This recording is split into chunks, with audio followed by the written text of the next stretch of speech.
with what they say.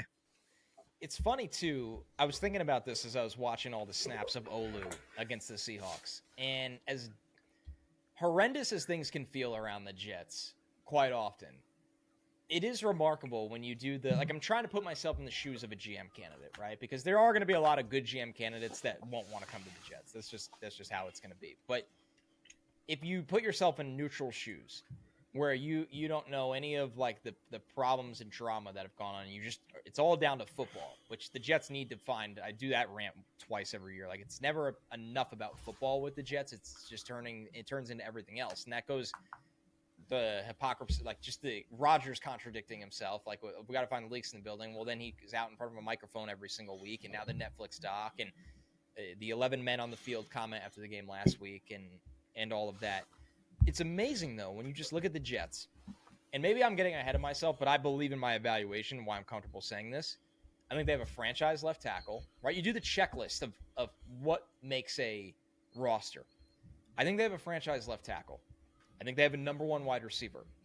I think they have a workhorse running back, that the rare running backs in the league are just as dangerous in the pass game as they are in the run game.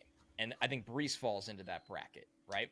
So you have number one wide receiver, franchise left tackle, number one workhorse running back that's a 3-down player.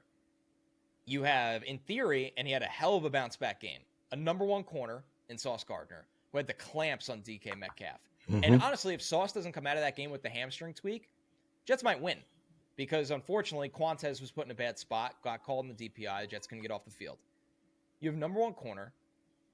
You don't really have the 1A pass rusher like Myles Garrett, Nick Bosa, those TJ Watt. I think you got two number twos, which is really good. And they're different in Jermaine and Will McDonald. They're very different. Jermaine is heavy-handed. Will McDonald's more finesse and speed.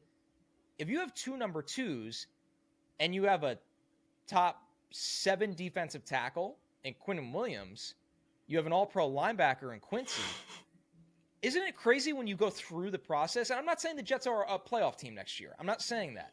But it is unfathomable that the Jets have won 3 games this year. Mm-hmm. And I think that goes to show you how bad the coaching is, the special teams, because it cost them multiple games, and the quarterback have been. I really think that. And coaching is just number one in the NFL over and over again. The bar for the Jets in the offseason, if they get average coaching and average quarterback play next year, the Jets are winning 7 to 9 games next year. And obviously health can change a lot of that. But really, when you just go on, I won't even get away from the win projection I just said. Like, as a GM, you're trying to, Joe Douglas had a lot of problems when he was here, but the one thing you could say is he got here, and that slate there was nothing. There was no franchise left tackle. Bereft of talent. I mean, it was crazy. And Joe Douglas did the smart thing by accumulating picks and did get talent. He didn't build a team, and he didn't hire the right coach, and he did miss on depth, but he added talent. The Jets have talent, and they finally have talent at premium areas: wide receiver, offensive line, the defensive side of the ball, the defensive positions that really could alter a game, coverage and pass rushing. So it's not as bleak of an outlook for a prospective GM as people will tell you it is, but I understand the reason people are down on this is not the roster. Yep. It is ownership and everything around the owner. And that's the side where I'm like, I have to see that change to ever believe that it would get better. Yeah. And the Jets are, I don't want to say it's a rare example in sports, because it happens pretty much in every league every season, but they're a perfect example of the whole being actually less than the sum of its parts. Yeah. And like the Eagles super team 10 years ago or so is a good example of that. The 76ers in basketball this year are like that. The Rangers in hockey, unfortunately, so far are like that. And, it's the opposite of Mike Tomlin. It's the anti-Mike Tomlin, where Mike Tomlin takes whatever he can and he cooks up a recipe that, knocks your socks off, right? And the Jets coaching staff this year has done the opposite of that. They've taken world-class ingredients and just have not been able to put a competent product on the field. It really is shocking that they've only won 3 games, considering the talent at every important level that you just laid out, all 3 levels of the defense every part of the offense. The talent is there all across the board, and they can't make it happen. And so that's what makes this incoming set of decisions of GM and head coach and kind of everything else that's going to go along with that, whether there's a layer above that that interfaces with ownership, makes this all so important. And it's going to make this offseason super, super intriguing because, like you said, it's not unattractive for any reason that is football related. It's unattractive for other reasons. It is such a weird time in Jets land because we could talk about a collection of players, but it's hard to talk about the draft because of the volatility of the pick right now. It's not, and the quarterback class isn't deep enough. If this was last year and the Jets were hovering around 6 to 8, you'd be like, man, they're probably going to talk themselves into J.J. McCarthy or Michael Penix or whoever it may be. Or maybe they could trade up and get Drake May. This year, it's with it being a two-man quarterback class and being, not even as inspiring as the top guys of last year, and the fact that the pick, once again, is so volatile, it feels weird to talk about the draft. We don't know who's going to be making the pick. We don't know who's going to be coaching the team.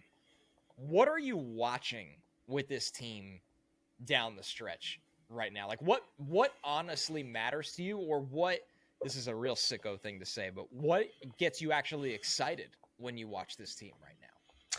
Yeah, I think like pride in yourself and pride in the team and kind of connecting it to the conversation that we had a little earlier about the desire and the want to be here long term and fix what is the ill of this franchise right now.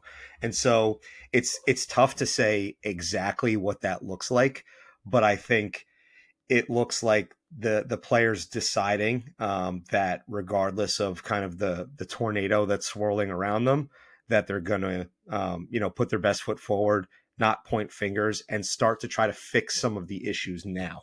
So rather than saying, let's coast until the end of the year, see what happens, decide if I want to be here, decide if I like the new head coach, decide if I like the direction that the franchise is going in, and then we'll worry about all that later. Like, start fixing the problems now. If you're Brees, fix the fumbles now.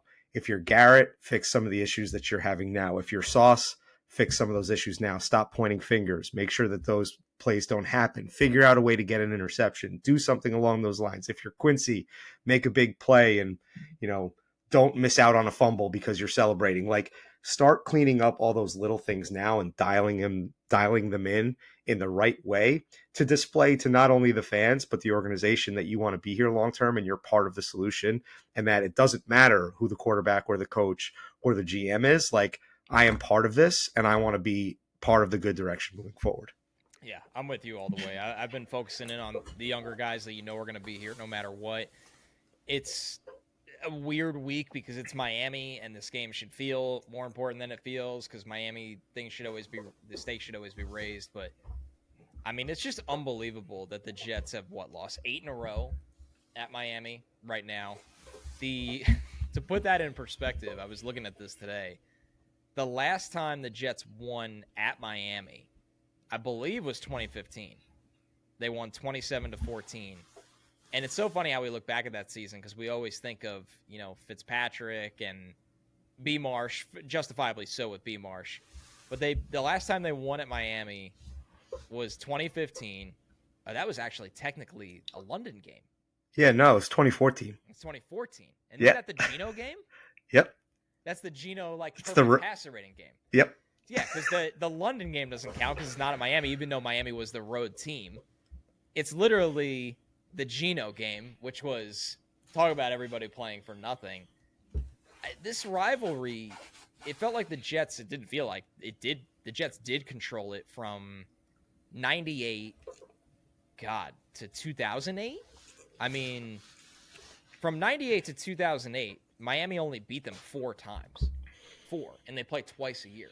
So, and now it's flipped, where it's the same problem now with the Jets that really since 2016, they've only beaten Miami 3 times. And that's just, and it's not like Miami's been this powerhouse. Miami hasn't done anything in that stretch at all.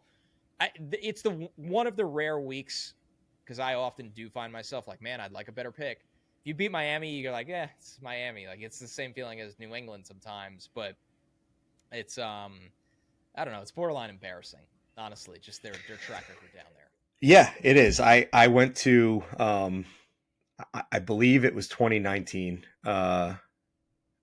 Might have been 2018, but I think it was 2019. It was the game where Darnold threw, I think, 4 picks and then was subsequently benched with like a phantom foot injury, which was basically like you just need to sit down for a little while because you might not be ready for the NFL. Um, and it's a garbage stadium. And there were Dolphin fans. I was sitting in the upper deck. It was 2018, yeah. It was 18? Yep. Yeah. Dolphin 4 fans picks. all over me the entire time. Like brutal experience. Just like took an Uber back to my like Brutal shitty fandoms. South Beach hotel after, like just absolutely brutal. And it's a house of horrors for us at this point. Like, and it's gone in waves. We did own them for a little while, but previous to that, they had been owning us for a pretty long time. So it's gone back in waves. So I guess the best we could say is that we're probably due to start giving them a couple back. But man, it's now that the power vacuum of the Patriots is gone, and you find your hate is more opened up to some of the more classic division rivals, you feel the hate for the Dolphins coming back a good bit. I agree. I completely agree. That run with New England, it was so tunnel vision because the Bills were always kind of just all over the place, and we never really took them that seriously. Even the bad Jets years that coincided with it, it was like, whatever, the Bills. In Miami, by the way, do you remember what quarterback started that game you were at for Miami? Brock Osweiler. Oh my God. He threw for like 130 yards, and the Jets lost. Yeah, but you're right. It has spread out, and like the Bills, at some point, you kind of just respect what they've built. Yeah. It doesn't mean you have to like them, but I mean, Josh Allen's a freak. Yeah, they got to get over the hump, and they can't say anything until they do, because you can't let this era go to waste if you're Buffalo. But like the Bills have built a consistent winner. Yeah. But with the Dolphins, you just sit there and you're just like, oh my goodness. Like, 90% of the fans, it feels like, live, God only knows where. It's one of those situations, and that always drives you nuts when we're sitting here in the tri-state area. Like, I'm stuck with the Jets. I've wrote it out with the Mets. Like, I don't go get to pick some team out in California or anything like that. And for those of us whose fanhood is hereditary, like you and I, there's passed down hatred for the Dolphins it's Marino, it's fake Spike, it's all that stuff. When in that whole Marino era, like they were good, they were dominating the division for a long time. They never won anything, but with the Bills, like there's so much pain in the Bills' history that you almost feel a kinship with the Bills at times. And like, not that you're happy that they're good, because you're not. And I'm definitely developing like strong hate for the Bills, but there's pain in their past. And like I said, if you had your Jets fanhood passed down to you from older generations, and you remember going to Giant Stadium in the 90s for Jets Dolphins games, which were a zoo, by the way, like they were out of control. It was by far the craziest home game of the year every year. We're reawakening that at this point. Yeah, until I was old, like there was a long time where I wasn't allowed to go. Like my mom was just like, because I think she had gone to a night game against the Dolphins before, and she's like, yeah, like this is kind of the same thing as drinking, like an age requirement for drinking your first beer. Yep. And I'm from an Irish household, so like keep in mind that. And it was, I mean, eventually I was allowed to go, but when I was 6, I used to get to go to the matinee against, the Cardinals in town or something. Right. Like that. Like, it's like I was not allowed to go. I was home on the couch watching the Jets when my dad went with my uncle. And when I was old enough to start going, I got it. Like the most, terrifying memories of being at the stadium are always the Dolphins games. I don't even have is it the same for you? Like I don't have a close number 2. I don't have a memory in my brain of like that time with the Bills fan there or that time with a Raiders fan there. It's Miami 1, 2, 3, 4, and 5. Yeah. As a kid you're right, the old Meadowlands, which was very, very different.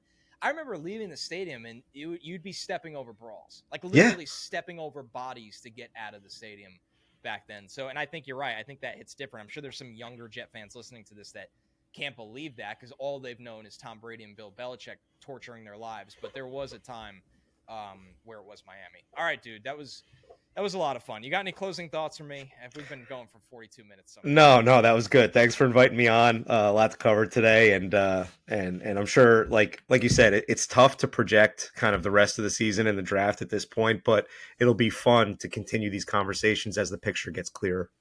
All right, everybody. Like I said, Joe's going to be on the feed from very, very far away. Respect his dedication. Listen to the other guys with Paul and Jake. I'm sure Will's going to have plenty more Turn on the Jets pods on the feed. We got stuff rolling in. I'm going to try to get an Olu tape breakdown on this feed. I might wait one more week because I want to see him against Miami. I know he was limited in practice while we were recording this, but I'd like to have a larger sample size. But pitched a shutout against Seattle, so I'll try to get some more – somehow actually have some Jets film to break down, and we'll talk to everybody soon.